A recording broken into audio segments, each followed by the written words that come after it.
कक्षा 4 की हिंदी की पाठ्यपुस्तक रिमझिम भाग 4 का 12वां पाठ, पृष्ठ संख्या 97 से 105 तक। पृष्ठ 97। पाठ 12। सुनीता की पहिया कुर्सी। सुनीता सुबह 7 बजे सोकर उठी। कुछ देर तो वह अपने बिस्तर पर ही बैठी रही।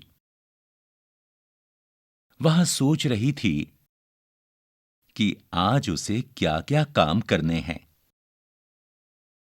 उसे याद आया कि आज तो बाजार जाना है। सोचते ही उसकी आंखों में चमक आ गई। सुनीता आज पहली बार अकेले बाजार जाने वाली थी।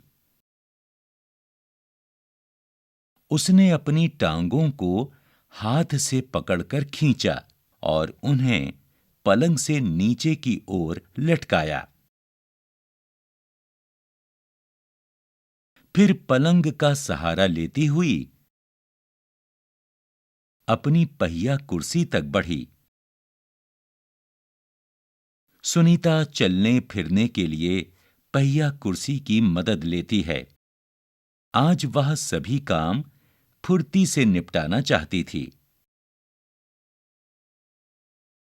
हालांकि कपड़े बदलना, जूते पहनना आदि उसके लिए कठिन काम हैं। पर अपने रोजाना के काम करने के लिए उसने स्वयं ही कई तरीके ढूंढ निकाले हैं। 8 बजे तक सुनीता नहा धोकर तैयार हो गई। पृष्ठ 98। मां ने मेज पर नाश्ता लगा दिया था। माँ, अचार की बोतल पकड़ाना। सुनीता ने कहा।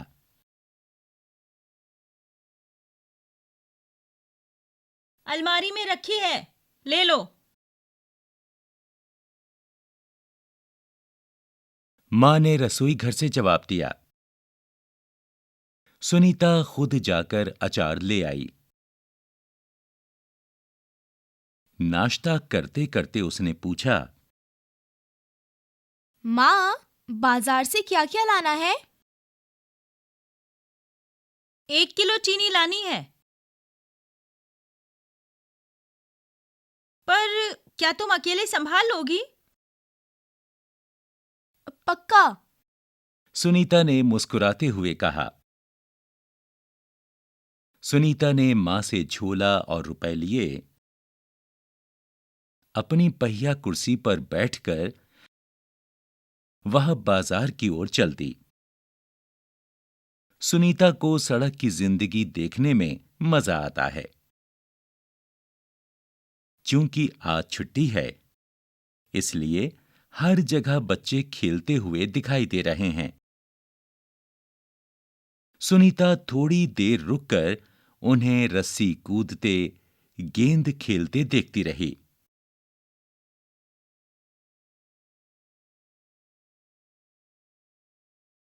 वह थोड़ी उदास हो गई। वह भी उन बच्चों के साथ खेलना चाहती थी। खेल के मैदान में उसे एक लड़की दिखी,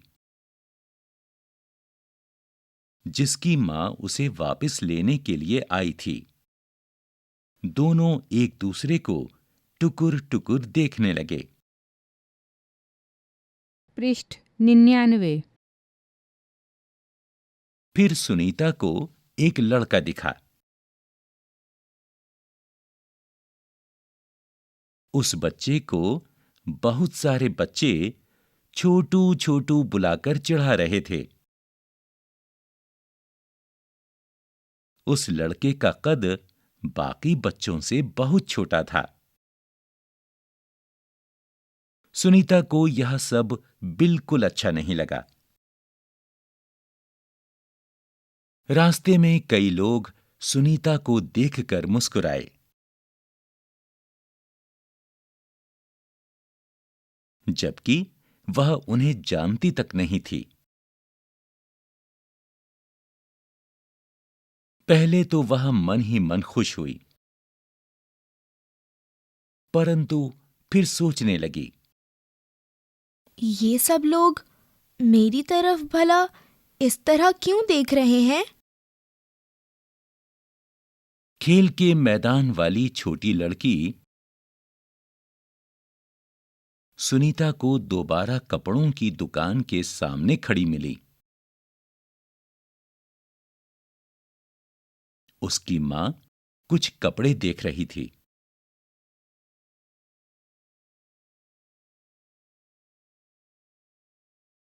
तुम्हारे पास यह अजीब सी चीज क्या है?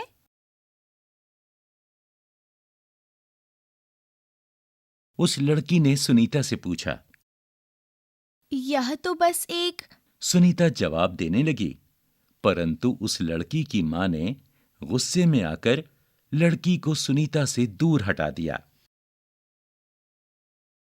पृष्ठ 100। इस तरह का सवाल नहीं पूछना चाहिए फरीदा।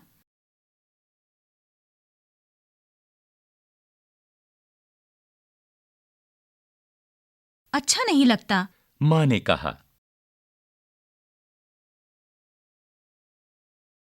मैं दूसरे बच्चों से अलग नहीं हूं। सुनीता ने दुखी होकर कहा।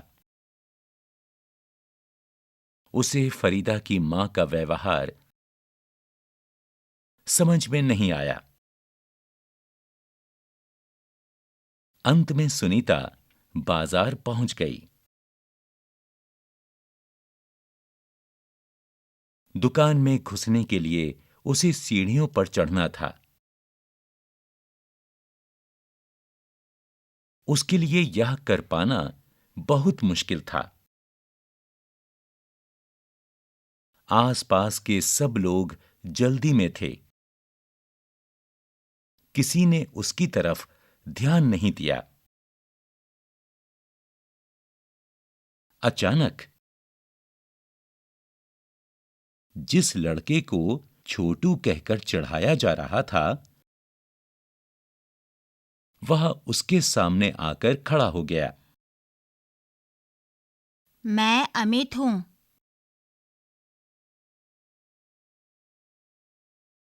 उसने अपना परिचय दिया।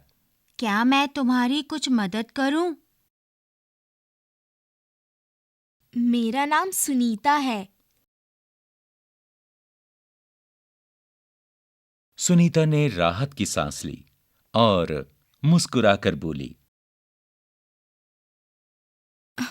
पीछे के पैडल को पैर से जरा दबाओगे? हाँ हाँ, जरूर।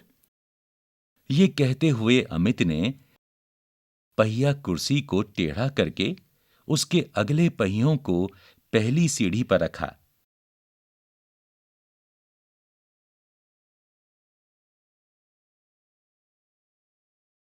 फिर उसने पिछले पहियों को भी ऊपर चढ़ाया।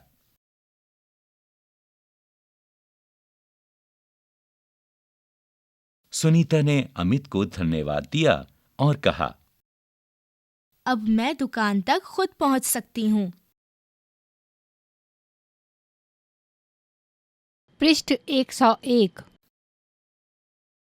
दुकान में पहुंचकर सुनीता ने 1 किलो चीनी मांगी।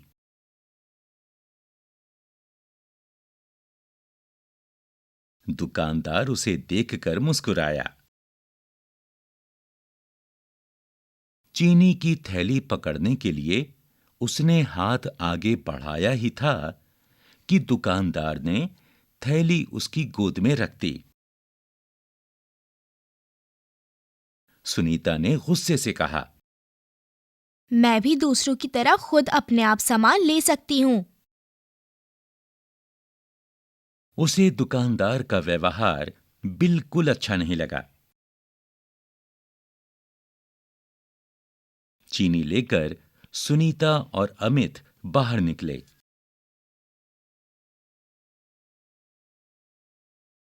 लोग मेरे साथ ऐसा व्यवहार करते हैं जैसे कि मैं कोई अजीबो-गरीब लड़की हूँ। सुनीता ने कहा। शायद तुम्हारी पहिया कुर्सी के कारण ही वे ऐसा व्यवहार करते हैं। अमित ने कहा। पर इस कुर्सी में भला ऐसी क्या खास बात है? मैं तो बचपन से ही इस पर बैठकर इसे चलाती हूँ। सुनीता ने कहा। अमित ने पूछा। पर तुम इस पर क्यों बैठती हो? मैं पैरों से चल ही नहीं सकती। इस पहिया कुर्सी के पहियों को घुमाकर ही मैं चल फिर पाती हूँ। लेकिन फिर भी मैं दूसरे बच्चों से अलग नहीं हूँ। मैं वे सारे काम कर सकती हूँ जो दूसरे बच्चे कर सकते हैं। सुनीता ने कहा। अमित ने अपना सिर ना में हिलाया और कहा। मैं भी वे सारे काम कर सकता हूँ जो दूसरे बच्चे कर सकते हैं, पर मैं भी दूसरे बच्चों से अलग हूँ। इसी तरह तुम भी अलग हो।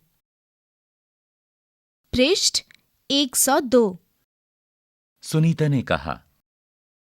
नहीं, हम दोनों दूसरे बच्चों जैसे ही हैं। अमित ने दोबारा अपना सिर ना में हिलाया और कहा। देखो, तुम पहिया कुर्सी पर बैठकर चलती हो। मेरा कद बहुत छोटा है। हम दोनों ही बाकी लोगों से कुछ अलग हैं। सुनीता कुछ सोचने लगी। उसने अपनी पहिया कुर्सी आगे की ओर खिसकाई।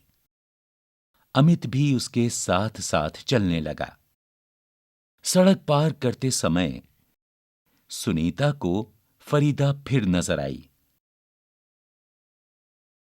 इस बार फरीदा ने कोई सवाल नहीं पूछा। अमित झट से सुनीता की पहिया कुर्सी के पीछे चढ़ गया। फिर दोनों पहिया कुर्सी पर सवार होकर तेजी से सड़क पर आगे बढ़े। फरीदा भी उनके साथ साथ दौड़ी। इस बार भी लोगों ने उन्हें घूरा, परंतु अब सुनीता को उनकी परवाह नहीं थी।